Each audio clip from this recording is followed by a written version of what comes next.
Who can be beta readers? What do beta readers do? When in the process should we get beta reading done? Where should beta readers post their feedback? Why do we need beta readers, and how do we go about finding them?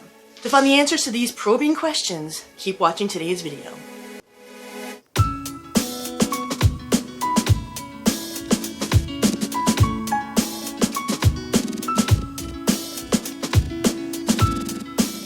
Hello and welcome to the Mythic Quill. I'm Leclerc. In case you haven't figured it out from the intro, today I'm going to be talking about beta readers and beta reading. And just for fun, and because the format works really well with this topic, I'm going to talk about the who, what, when, where, why, and how of beta readers. Okay, let's start with the who. Who can be a beta reader? Well, basically anybody who likes to read can be a beta reader. And to find the most effective ones for your story, try to find people who like to read in your genre. You can ask family and friends to be beta readers, and I do, but there's no guarantee they're going to like to read in your genre, and there's no guarantee that they're going to be honest with you because maybe they don't want to hurt your feelings. So it's also a good idea to get people who aren't friends or family to be beta readers for you. Beta readers are not critique partners. A critique partner is another writer who will give you feedback on your book based on like the writing and the style and so on.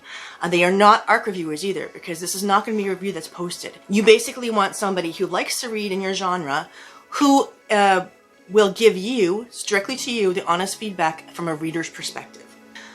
So what do beta readers do? Well, when you're hiring beta readers, it's very important for to be clear in what you expect from them. So some authors will do like checklists or questionnaires or look-fors that they will give the beta readers so that they can give feedback based on certain things.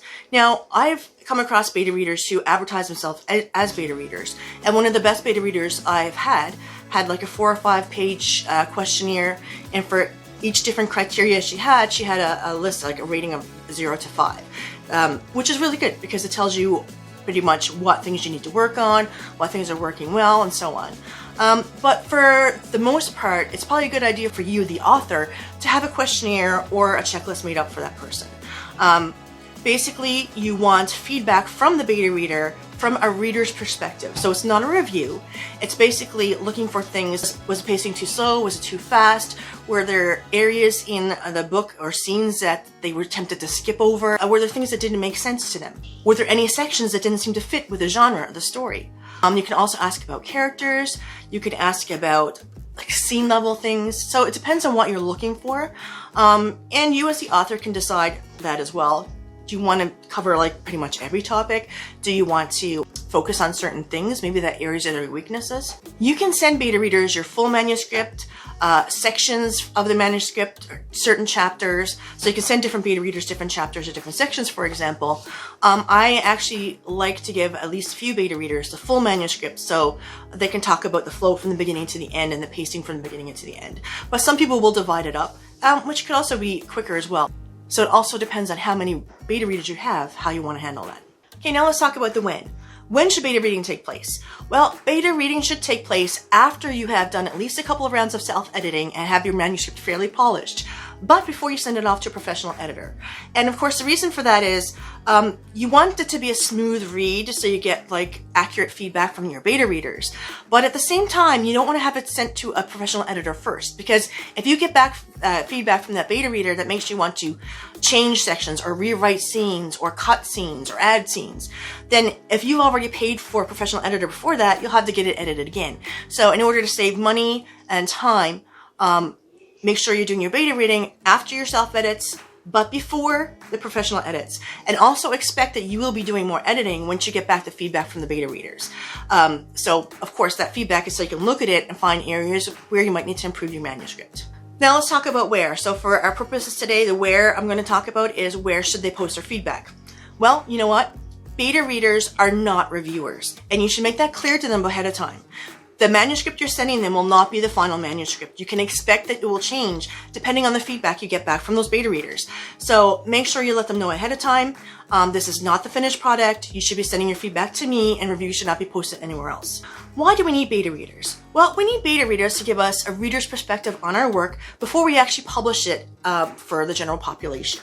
And this is going to tell us, of course, are there areas that we need to work on to improve, and what areas that are working well in the book. So obviously this is going to help us get our best work forward to the general population. And this of course will help for creating positive reader experiences and helping with sales of our book, because hopefully we'll get more positive feedback if we've gone through the route of beta reading first. So how do we find beta readers? Well, like I mentioned before, we can ask family and friends to beta read for us, but you have to make sure that they like to read in your genre and that they're going to give you honest feedback. Another good place to find it is online on social media. So places such as Facebook, Twitter, and Instagram. So that really good beta reader I mentioned earlier who had that like 4 or 5 page checklist, I found her on Twitter, for example. I also find beta readers in Facebook groups. So I'm a member of a number of authors group, and I'm also a member of different groups that connect authors and readers in different genres.